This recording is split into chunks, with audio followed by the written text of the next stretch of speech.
सालों पहले की बात है जब राजा एक दूसरे को पैगाम के साथ ही कुछ पहेलियां भी भेजा करते थे।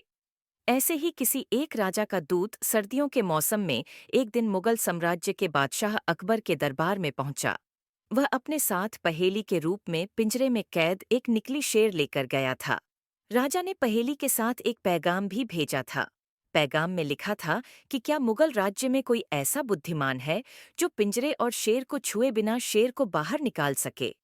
अब मुगल सम्राट अकबर सोच में पड़ गए कि आखिर शेर और पिंजरे को हाथ लगाए बिना भला शेर को कैसे बाहर निकाला जा सकता है। पहेली के साथ भेजे गए पैगाम में यह भी साफ लिखा था कि पिंजरे से शेर को बाहर निकालने के लिए एक व्यक्ति को एक ही बार मौका मिलेगा। अकबर काफी परेशान हो गए। उन्हें लगा कि यह तो बहुत मुश्किल है और अगर शेर को पिंजरे से बाहर नहीं निकाल पाए तो मुगल राज्य की काफी बदनामी भी होगी। ये सब सोचते सोचते उन्होंने दरबार में मौजूद सभी की तरफ देखते हुए पूछा, है कोई जो इस पहेली को सुलझा सके। लेकिन हर कोई इसी सोच में डूबा था कि आखिर यह संभव कैसे हो सकता। अकबर के पूछने पर जब किसी ने जवाब नहीं दिया तो उन्हें अपने वजीर बीरबल की याद आने लगी, जो सभा में मौजूद नहीं थे। उन्होंने तुरंत दरबान को भेजकर बीरबल को दरबार में हाजिर होने का आदेश भिजवाया, लेकिन अफसोस बीरबल किसी सरकारी काम से राज्य से बाहर गए हुए थे। रात भर अकबर इसी सोच में डूबे रहे कि आखिर पहेली को कैसे सुलझाया जाए। दूसरे दिन फिर दरबार लगा, लेकिन बीरबल की कुर्सी खाली देखकर अकबर उदास हो गए। बादशाह ने एक बार फिर दरबारियों से पूछा, क्या किसी के पास इस शेर को पिंजरे से बाहर निकालने की कोई तरकीब है। इतने में एक दरबान अकबर के सामने आया और उसने शेर को पिंजरे से निकालने की कोशिश की, लेकिन वो नाकामयाब रहा। दूसरे दरबान ने पहेली को सुलझाने के लिए एक जादूगर को बुलवाया, लेकिन वो भी विफल रहा। कोशिश करते करते शाम होने को आई। तभी बीरबल दरबार में पहुंच गए। अकबर को परेशान देखकर बीरबल ने पूछा, क्या बात है सम्राट, आप इतने परेशान क्यों हैं। बादशाह ने तुरंत शेर से जुड़ी पहेली के बारे में बीरबल को सब कुछ बताया।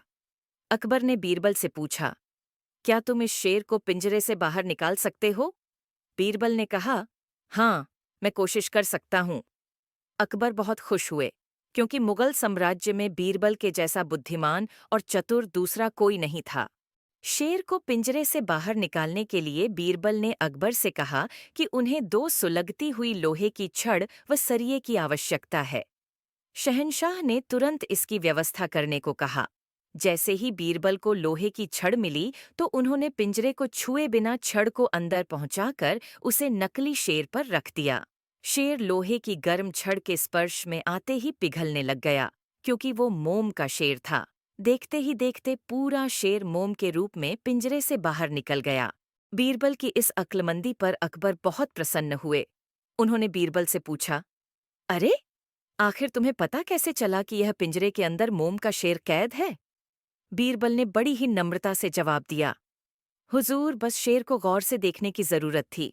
मैंने जब पहेली के बारे में जानने के बाद उसे गौर से देखा तो लगा कि यह मोम का शेर हो सकता है।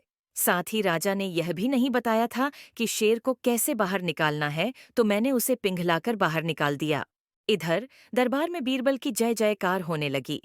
उधर पहेली लेकर अकबर के दरबार पहुंचा राजदूत अपने राज्य वापस लौट गया और बीरबल के इस कारनामे के बारे में राजा को बताया। कहा जाता है कि उस दिन के बाद से राजा ने ऐसी पहेली भेजना छोड़ दिया था।